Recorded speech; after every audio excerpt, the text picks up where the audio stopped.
En el capítulo 5 del libro del Génesis hay un detalle con una precisión matemática que resulta casi brutal. El texto documenta que Adán vivió exactamente 930 años antes de morir. 930, ¿sí? Y ahí se cierra. Exacto. Entrega el número, cierra la historia de su vida y pasa a la siguiente generación. Digamos que es el fin del expediente.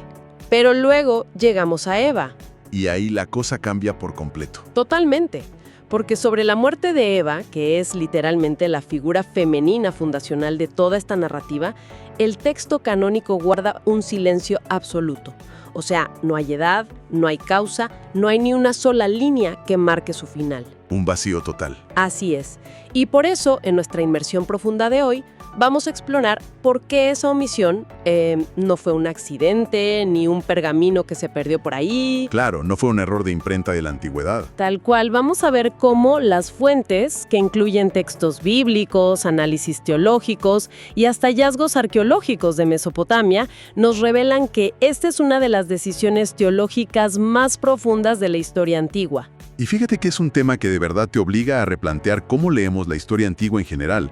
Porque, a ver, normalmente existe la expectativa lógica de que un registro documental mantenga cierta simetría, ¿no? Obvio, si pones uno, pones el otro. Exacto. Especialmente uno que detalla linajes enteros. Si se registra la muerte del primer hombre de forma tan meticulosa, pues la lógica dicta que se debería registrar la de la primera mujer. Pero al cruzar todos estos textos bíblicos con, digamos, los hallazgos arqueológicos de las tablillas cuneiformes, queda clarísimo que este vacío narrativo está diseñado totalmente a propósito. Sí, es intencional. Completamente intencional. Bueno, para entender esto bien, creo que hay que desglosar el punto desde la raíz. O sea, para comprender la diferencia radical en cómo concluyen las historias de estas dos figuras, tenemos que retroceder al momento mismo en que comienzan. Al relato de la creación. Ajá. Las fuentes marcan un contraste desde la creación que, de hecho, dicta todo lo que viene después. Piensa en cómo Adán es formado directamente del polvo. Es una conexión superfísica. Sí, material innegable. De hecho, la misma palabra hebrea Adam comparte raíz con Adama, que significa tierra o suelo. Lo cual es fascinante porque establece su origen puramente en la tierra, mientras que el relato del origen de Eva opera bajo una lógica completamente distinta. Ella no viene de la tierra. Exacto. No es tomada de la tierra, sino de la carne y el hueso de Adán. Y este detalle, aunque parece menor, cambia por completo la dinámica. ¿En qué sentido cambia la dinámica? Pues mira, no se presentan como dos seres creados en paralelo o de forma independiente, como si fueran dos estatuas de barro separadas. El texto establece un diseño de unidad indivisible. Claro, el famoso relato de la costilla. Sí, que ella es tomada del costado, lo cual simbólicamente en esa cultura establece una relación de correspondencia y de soporte mutuo, no de superioridad, sino de ser partes de un mismo todo. Pero a ver, esa misma unidad, esa misma cercanía, es la que hace que el conflicto posterior sea tan devastador, ¿no? Oh, totalmente. La caída es un punto de quiebre. Exacto, porque al llegar al episodio de la caída, el adversario, que está representado por la serpiente, se acerca a Eva, tergiversa las instrucciones divinas sobre el árbol del conocimiento, ella come el fruto, y Adán, que el texto indica claramente que estaba ahí mismo a su lado, la sigue sin emitir una sola palabra de objeción. Es un silencio cómplice muy fuerte. Y la transición es fulminante. O sea, la inocencia no solo se evapora, sino que se transforma de inmediato en un instinto de autopreservación casi paranoico. Y el cambio de comportamiento es fascinante, especialmente desde un punto de vista psicológico, porque ahí vemos, digamos, la primera evasión de responsabilidad documentada de la humanidad. El clásico echarle la culpa al otro. Literalmente. Adán no asume su culpa en absoluto. Señala a Eva y de paso indirectamente señala a la divinidad por haberle dado a esa compañera, y Eva, a su vez, señala a la serpiente. Es una fractura total de la confianza. Exacto. Esa fractura es lo que detona las sentencias divinas. Y es justo aquí, en estas sentencias, donde empezamos a encontrar las primeras pistas del silencio sobre la muerte de Eva que mencionábamos al principio. Porque las sentencias son radicalmente asimétricas. O sea, el castigo de Adán está amarrado directamente a su origen. Es condenado al trabajo arduo, a extraer alimento de una tierra maldecida, hasta que su cuerpo regrese al polvo del que fue tomado. Es un ciclo muy literal. Un ciclo que se cierra de forma súper hermética. Esa famosa frase de polvo eres y al polvo volverás. Pero si observamos la sentencia de Eva, el enfoque cambia totalmente de dirección. A ver, ¿ella recibe dolor en el parto? Sí, hay un anuncio de dolor físico multiplicado en el parto, lo cual la ata a la realidad del sufrimiento humano. Pero, y aquí está el detalle clave, el elemento crucial es lo que los teólogos denominan el protoevangelio. Ah, claro, en Génesis 3:15. Exacto. Esa promesa se le entrega a ella.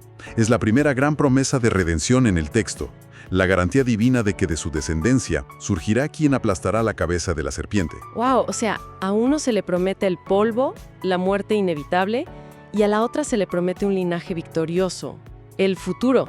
Tal cual. El texto ya está separando sus destinos literarios. Pero fíjate, te planteo una analogía desde una perspectiva legal para quienes nos escuchan. Imagina que dos personas firman un contrato corporativo, y ese contrato estipula que la consecuencia de romperlo es, digamos, la muerte. Ok, un contrato bastante extremo. Muy extremo.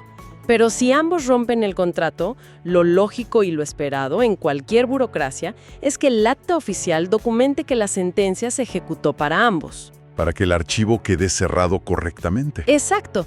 Entonces, si la premisa del Génesis es que el pecado trajo la muerte, ¿por qué el registro oficial solo cierra el expediente de Adán y deja el archivo de Eva completamente abierto? Esa es la pregunta del millón. Y para resolver ese enigma legal que planteas, tenemos que salir un momentito del análisis teológico y observar el ecosistema histórico real en el que nacieron estos textos. ¿Te refieres a Mesopotamia? Así es. Ese concepto de acta oficial o de registro que mencionas no operaba en el vacío. En la cuenca de Mesopotamia, entre los ríos Tigris y Éufrates, las culturas sumeria y acadia desarrollaron un sistema de contabilidad humana extremadamente sofisticado. La famosa escritura cuneiforme. Exacto. Y las fuentes arqueológicas nos han dejado miles de tablillas de arcilla con estas inscripciones para probarlo. Tenemos acceso directo a las listas genealógicas reales de la época. Que, por cierto, cuando revisas esas listas, comparten una estructura literaria casi idéntica a la que encontramos en el capítulo 5 del Génesis, ¿verdad? Es casi un calco en cuanto a formato. En estas tablillas cuneiformes, los escribas llevaban un registro súper minucioso de las generaciones. Incluían las edades exactas y los años de reinado o liderazgo de cada individuo. Pero asumo que esa maquinaria administrativa de Mesopotamia tenía una función muy específica. No anotaban por anotar. Para nada. Su función principal era documentar el traspaso del poder, la propiedad y la autoridad dinástica. Y eso explica el sesgo evidente en los datos que encontramos. Que las mujeres simplemente no aparecen en esos registros de arcilla. Rara vez lo hacían. O sea, casi nunca. La sociedad mesopotámica trazaba el derecho de propiedad y la legitimidad política a través de una línea estrictamente patrilineal. Solo hombres. Solo hombres. Incluir a las mujeres en los registros genealógicos principales habría representado desde su perspectiva legal antigua una confusión enorme en la línea de herencia. Pero espera, sé que había algunas excepciones. Sí, muy contadas. Los únicos nombres femeninos que lograban tallarse en la arcilla en estas listas oficiales pertenecían a figuras de poder totalmente anómalo. Como reinas. Exacto. Reinas que por alguna crisis de sucesión gobernaban temporalmente por derecho propio, o sacerdotisas de muy alto rango que controlaban extensos territorios agrícolas del templo. Fuera de eso, las mujeres eran invisibles en el registro. Entiendo perfectamente que la burocracia antigua funcionaba como, no sé, el organigrama de una corporación moderna, muy tradicional, donde solo figuran los altos directivos varones. Es una buena comparación. Pero aquí tengo una objeción constructiva. El problema con aplicar esa lógica fría y burocrática al texto bíblico es el estatus de la propia Eva. A ver, explícame eso. Pues en Génesis 3:20, ella recibe un título que ninguna reina mesopotámica, por mucho territorio que tuviera, tuvo jamás. Es nombrada la madre de todos los vivientes. Es cierto, es un título absoluto. Es la figura fundamental de toda la existencia humana. Entonces, ¿no la hace eso lo suficientemente excepcional como para romper la regla cultural? O sea, al igual que las reinas antiguas rompían la regla del escriba, ¿por qué no documentar el final de Eva con la misma precisión matemática que el de Adán? Es una objeción completamente válida, tienes toda la razón.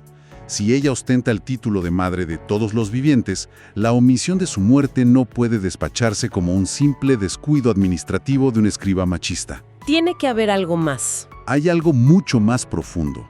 Para entender por qué no se hizo una excepción con ella en el texto, la evidencia nos empuja a mirar la antropología física de estas culturas. Específicamente, cómo procesaban el concepto de la muerte a través de sus rituales funerarios. Ah, las tumbas. Exactamente. Las tumbas nos cuentan la historia que las tablillas de arcilla callan. Y las costumbres funerarias siempre son un reflejo directísimo de la cosmovisión de una cultura.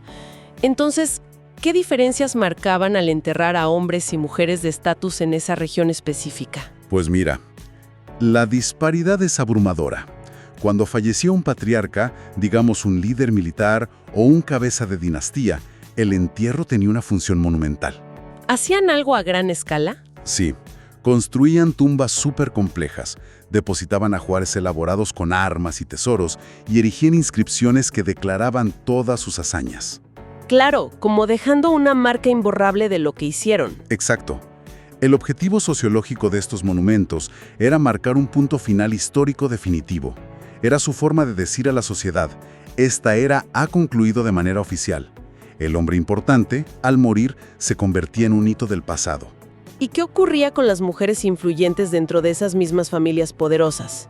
Sus sepulturas, por regla general, eran estructuralmente mucho menos imponentes y carecían de estas grandes inscripciones conmemorativas o de cierre histórico.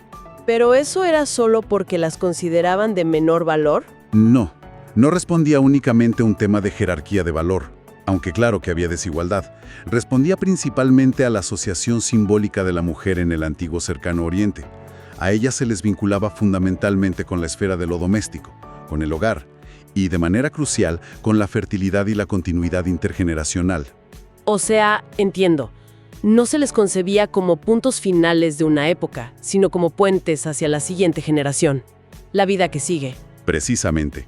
Y esta cosmovisión se trasladó de forma súper directa a la tradición oral, que hay que recordar que fue el vehículo de supervivencia de estas historias muchísimo antes de que alguien se sentara a escribir el Génesis. Claro, la gente contaba esto alrededor del fuego por siglos. Y en la transmisión oral de historias, la narrativa requería anclas muy claras para que la gente recordara. La muerte de Adán era un ancla indispensable. Era el clímax necesario de la tragedia del Edén. Exacto. La audiencia antigua necesitaba escuchar que Adán murió a los 930 años para confirmar que la sentencia divina de polvo eres y al polvo volverás efectivamente se había ejecutado. Su muerte física cerraba el círculo teológico del castigo. Todo encaja. Mientras que relatar la muerte de Eva habría interrumpido el flujo narrativo de la promesa que acabamos de mencionar. Es fascinante. Y de hecho, revisar las fuentes nos revela algo sumamente interesante sobre el impacto de este silencio narrativo en las generaciones muy posteriores a la escritura del texto. Hubo gente que no soportó ese vacío, ¿verdad? Exactamente. Hubo escribas y eruditos en la antigüedad que se sintieron tan incómodos con este vacío narrativo, con esta falta de simetría, que intentaron rellenarlo artificialmente por su cuenta. Te refieres a la literatura extrabíblica, como el libro de los Jubileos, este texto apócrifo de la época del Segundo Templo. Así es. Los autores de Jubileos, que evidentemente estaban muy perturbados por la falta de un final claro en el Génesis, introdujeron una fecha específica de la nada. ¿Y qué fecha le pusieron? Establecieron que Eva murió unos 6 años después de Adán. Y justificaron diciendo que supuestamente estaba abrumada por el dolor acumulado de la caída y todo el trauma del asesinato de Abel. ¡Wow! Le inventaron todo un arco dramático de cierre. Sí.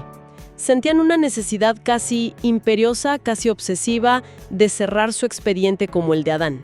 Lo cual, fíjate, hace que la decisión del texto canónico, del Génesis oficial, sea aún más fascinante. ¿Por qué lo dices? Porque si la tradición oral o las especulaciones posteriores, como las de Jubileos, ofrecían ya posibles fechas o historias para la muerte de Eva, eso significa que los compiladores finales del Génesis tuvieron la oportunidad de incluir ese dato. Estaba ahí flotando en la cultura. Exacto.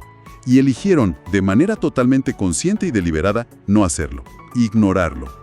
Así que este silencio no es la pérdida fortuita de un dato, es un mensaje estructurado. Me encanta cómo se resume esto visualmente. O sea, es como si la historia antigua recordara a sus líderes masculinos, a sus generales, por las estatuas rígidas que ponían en sus tumbas mirando hacia el pasado, pero recordará a sus madres por los hijos vivos que dejaron caminando sobre la tierra. Es una imagen poderosísima.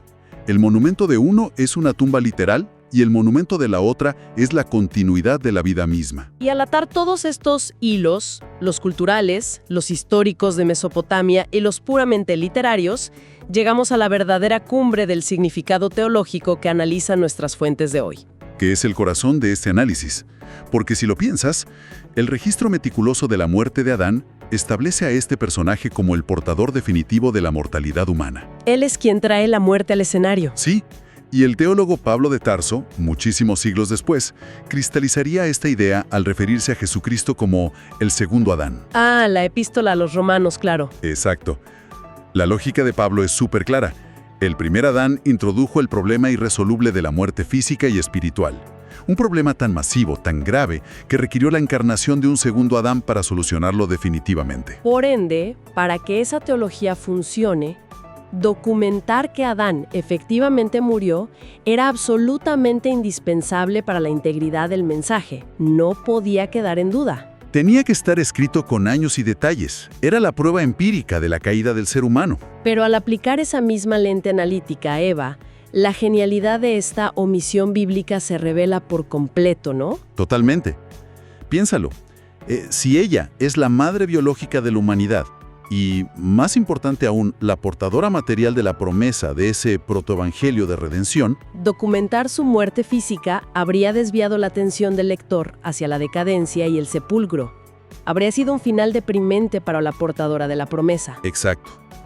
Al silenciar el momento exacto de su muerte, el texto retira estratégicamente el enfoque de la tumba de Eva. Y dirige la mirada de quien lee exclusivamente hacia adelante, hacia ese linaje redentor que inicia luego con su hijo Set y que, según toda la narrativa posterior de la Biblia, culmina en la restauración de la humanidad. Es un recurso narrativo brillante. Es el equivalente literario a cuando en una película épica moderna vemos caer al antagonista.